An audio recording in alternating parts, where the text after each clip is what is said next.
Ladies and gentlemen, the time is here. Tomorrow begins the NBA playoffs.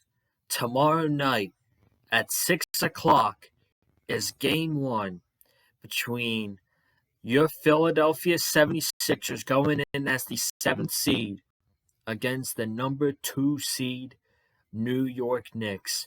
Man, after what I saw on Wednesday night against the Miami Heat, it wasn't pretty. But man, that was one of the most thrilling Sixers basketball games I think I've ever watched. What's going on, ladies and gentlemen? Welcome back to the Big Field channel, where we speak the truth, we're honest, we give out takes on your Philadelphia 76ers. Joseph Conlon here, and we are talking Sixers Heat. I am very, very excited about this. There are players already talking about this series. Both fans on social media are already getting toxic. Your Sixers fans, your Knicks fans, they are getting toxic. And this does not feel like a first round matchup because the Sixers are 32-8 this year when Joel Embiid is on the court playing basketball. He is 32. The Sixers are 32-8 with him on the court. Without Embiid on the court, they were a terrible team. And you've got to put that in consideration, is that this team doesn't lose with Joel Embiid on the court.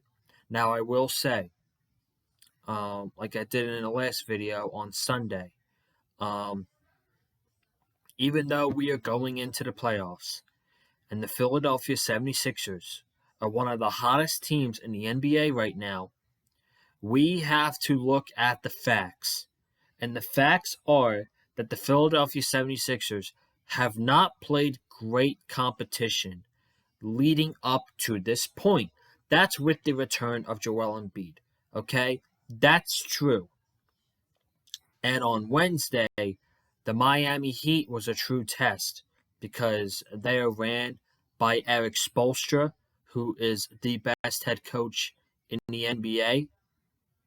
And they were playing a team that made a run as the 8th seed to the NBA Finals this year.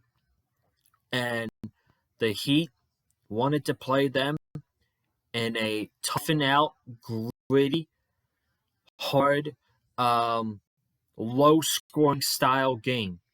And that's exactly what they got the 76ers in. The 76ers scored 39 points in the first half against the Miami Heat. And if that happens against the New York Knicks, they will lose. They will lose. The Knicks don't have Julius Randle because he's out for the season with a dislocated shoulder. OG Anunoby, they acquired him. The Knicks are 20-3 this season with OG Anunoby on the court. So that is something to look at.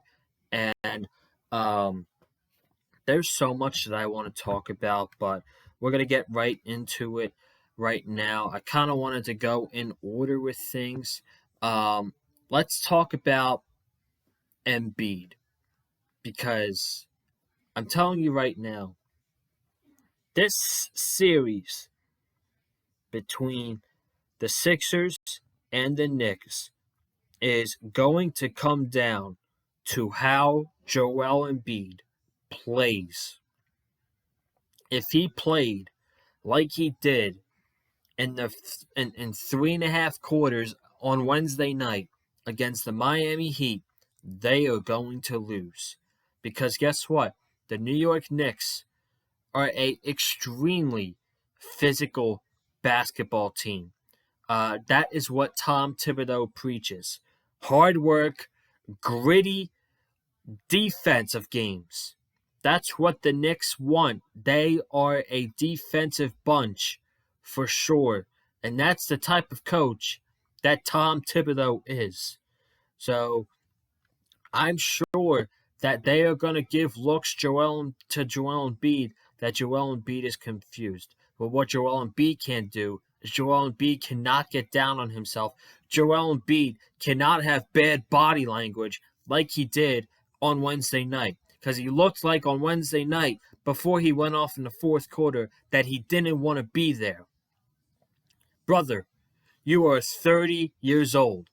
You are not 24, 25 years old anymore, 26. Okay? You are 30 years old. You are one of the best players in the NBA when you are healthy. And on Wednesday night, he looked like a 50% Joel Embiid out there. I don't know what got into him. I don't know what got into him when he went off in the fourth quarter in the last 5 minutes. But that version of Joel Embiid needs to show up in this series, because I'm telling you right now, that's what it's going to come down to, in my opinion. It's going to come down to how Joel Embiid plays in this series and how Joel Embiid responds to weird defensive looks that Tom Thibodeau gives him. Now, another thing that I think the series is going to come down to is how the role players play on each team. Because we know that Embiid can go off. We know that Maxey can go off. We know that Jalen Brunson can go off for the New York Knicks. And I absolutely hate the Knicks, and I can't fucking stand them. But gotta give respect to where it's due for Jalen Brunson, because what he did this year was special. He, in my opinion, was a top 5 player in the NBA. You look at SGA, Jokic, Luka Doncic, Jason Tatum, and Jalen Brunson. Those were the top 5 players in the NBA this year, in my honest opinion. If Embiid played for most of the season, he would probably be in that conversation. But for the fact that he was out for half of this season, I can't put him in the top 5 right now. But those guys can go off. What it's going to come down to is which set of role players is going to step up. I don't expect Nicholas Batum to score 20 points a night for the Philadelphia 76ers like he did against the Miami Heat on Wednesday. I don't expect that for him every single game. And for the people saying that Nicholas Batum should be starting on Tobias Harris, you don't want to do that, because Nicholas Batum is 35 years old, and you want him out there for 33 minutes, 34 minutes of the game. That is going to tire him out down the stretch. Play Tobias Harris in the beginning of the game to start the game, and if he is absolutely sucking the life out of the team like he did on Wednesday night, then Nick Nurse has shown that, hey, I'm not afraid to bench Tobias Harris if that's what's best for the team. And what was best for the team on Wednesday was benching Tobias Harris. So I'm not expecting Batum to score 20 on every single game. But could we get a spark from Kelly Oubre? Can we get a spark from Buddy Hield that is going to win us a game? Can we get a spark from Tobias Harris, God forbid, that can win us a game? Can we get a great defensive play from Kyle Lowry that gives the energy that this team needs? We don't want the Knicks being that team. We don't want Bogdanovich coming off the bench, draining threes against the Sixers because he's been known to do that. He's been known as a Sixer killer. I watched a game this year. It was the first game after the All-Star break. And I think Bogdanovich came off the bench and he scored about 5 threes. Right? You don't want that. You don't want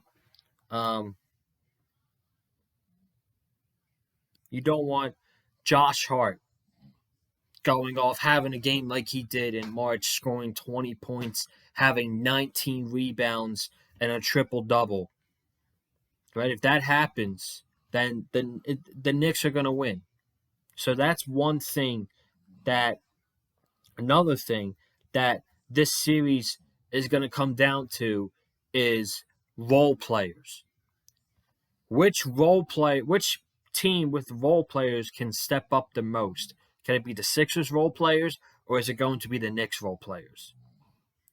And an advantage, again, I mentioned it just now with Tobias, but I was very proud of what Nick Nurse did on Wednesday night, benching Tobias Harris, because last year, if that was Doc Rivers coaching, then the Sixers and Doc Rivers would have kept Tobias Harris in the game, and the Sixers would have lost by 15 points to the Miami Heat on Wednesday night. But Nick Nurse is a championship-winning coach. Nick Nurse knows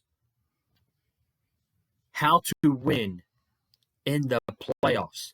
And that's something that I think the Sixers have an advantage with this year compared to previous years. Because you see, in previous years, the Sixers did not have a coach that knew what he was doing. Doc Rivers got to the second round for 3 years in a row and flustered. He flustered in Game 6 against the Miami Heat. He flustered in Game 6 against the Boston Celtics, which they went on to lose in Game 7 at the TD Garden.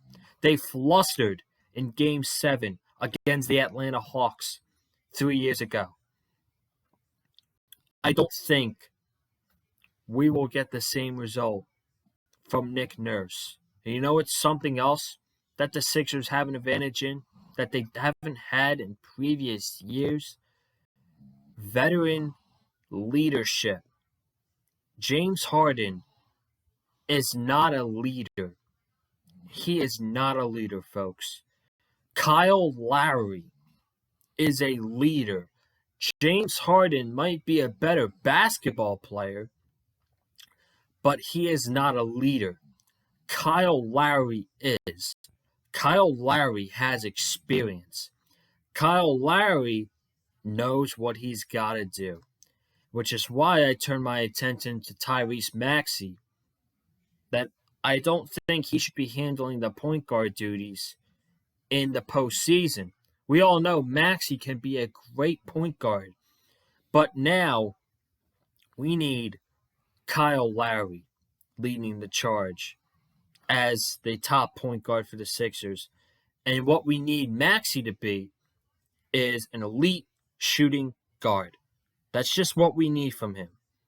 Be an elite shooting guard next to Kyle Lowry. And that's what... And guys like Kyle Lowry, guys like Nicholas Batum, I think can groom these players who could get in their head. Because this team, I'm using the word again, this team looked flustered on Wednesday night, and they didn't know how to figure out its own defense. And Nicholas Batum was like, excuse me. Excuse me again. This team didn't know how to figure out its own defense. And Nicholas Batum was like, hey guys, I got this. I've played in the NBA for 20 years. I can get this out. I can get us out of this. Now 20 years. Good Lord. So that's basically what I think this series is going to come down to. It's going to come down to Embiid and how he plays. Do we get elite version Embiid, or do we get the Embiid that we have seen year after year after year? Excuse me. Do we get the Embiid that we've seen year after year after year after year in the postseason? And I think it's going to come down to the role players as well. I think it'll come down to these role players for the Sixers and the Knicks. So, should be exciting, man. I'm going to get out of here. I'm having a sneezing attack here. We will be back on here tomorrow night talking Game 1 of the Philadelphia 76ers against the New York Knicks. The game starts at 6 o'clock, so expect the video to be out around 9:30 tomorrow night talking about this game. So I'm getting out of here. Thank you guys so much for tuning in. Be sure to subscribe to the Big Fight Field channel. Comment down below. Who do you think is going to win this series between the Sixers and the Knicks? Let me know in the comments below. Hit the like button if you like what you heard from me. And follow me on Twitter at Conlon_Joseph. I'm going to be live tweeting during every single Sixers game this postseason. And hopefully we have a hell of a fun time this postseason because I'm excited. And just remember, my final prediction, Sixers in 7. The Sixers, I believe in this team. I don't know if they're better than the Knicks, but if they could stay hot, they're going to win this series. If those things that I said happen, they're going to win this series. And I think the Sixers are going to beat the Knicks in 7 games. I'm getting out of here. I will see you guys tomorrow night. Have a good night. Stay safe. And as always, stay classy. And let's go Sixers.